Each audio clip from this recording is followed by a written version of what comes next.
Chapitre 1, la répartition de la population mondiale et ses dynamiques.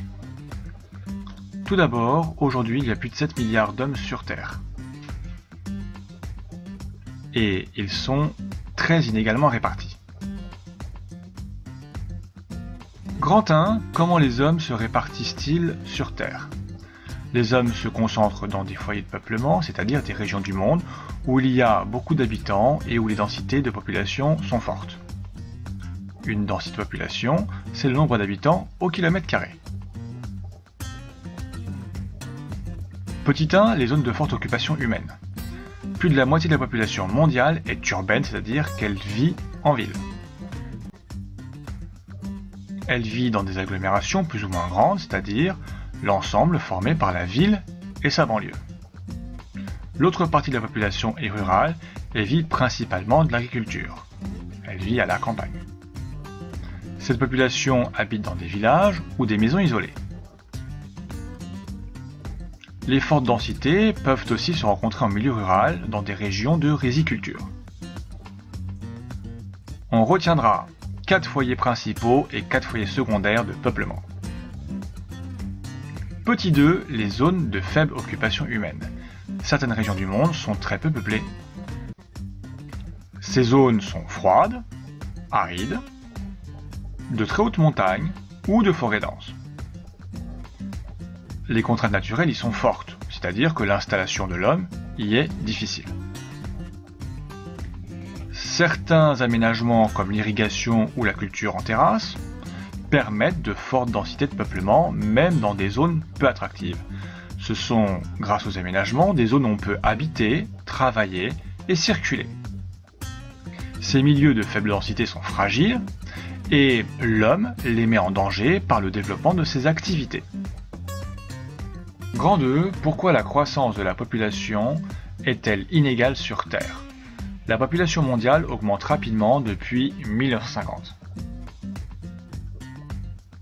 Cet accroissement naturel est très inégal selon les régions. L'accroissement naturel, c'est la différence entre les naissances et les morts.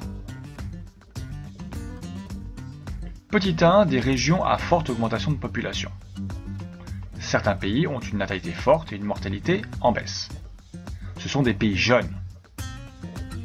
Plus de la moitié de la population a moins de 20 ans. Petit 2, des régions à faible accroissement naturel. D'autres pays connaissent une faible natalité et une faible mortalité. Ce sont des pays vieux.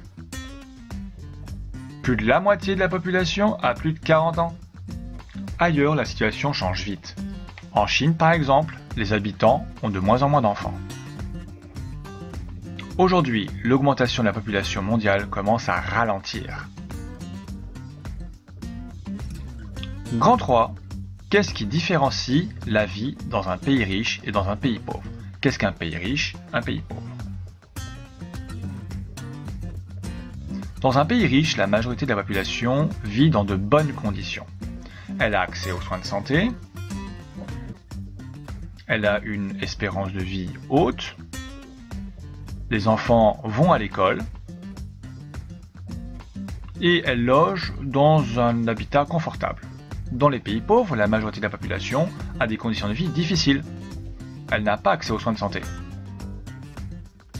L'espérance de vie y est faible. Les enfants vont peu à l'école. Et le logement est peu équipé ou précaire. Petit 2, l'inégale répartition de la richesse. L'Amérique du Nord, l'Europe de l'Ouest, l'Australie et la Nouvelle-Zélande, le Japon et la Corée du Sud concentrent 75% de la richesse produite dans le monde. Pourtant, ces pays ne possèdent que 15% de la population mondiale. Que peuvent faire les populations pauvres? Ces inégalités de richesse provoquent des migrations. Des pays pauvres vers les pays riches, immigration, ou des campagnes vers les villes, ce qu'on appelle l'exode rural, pour avoir un travail et de meilleures conditions de vie. Même à l'intérieur de chaque pays, la richesse est inégalement répartie. Dans les pays riches, il y a des pauvres qui ont des difficultés malgré l'aide de l'État.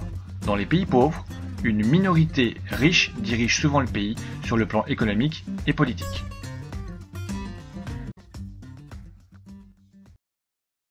Created using Powtoon.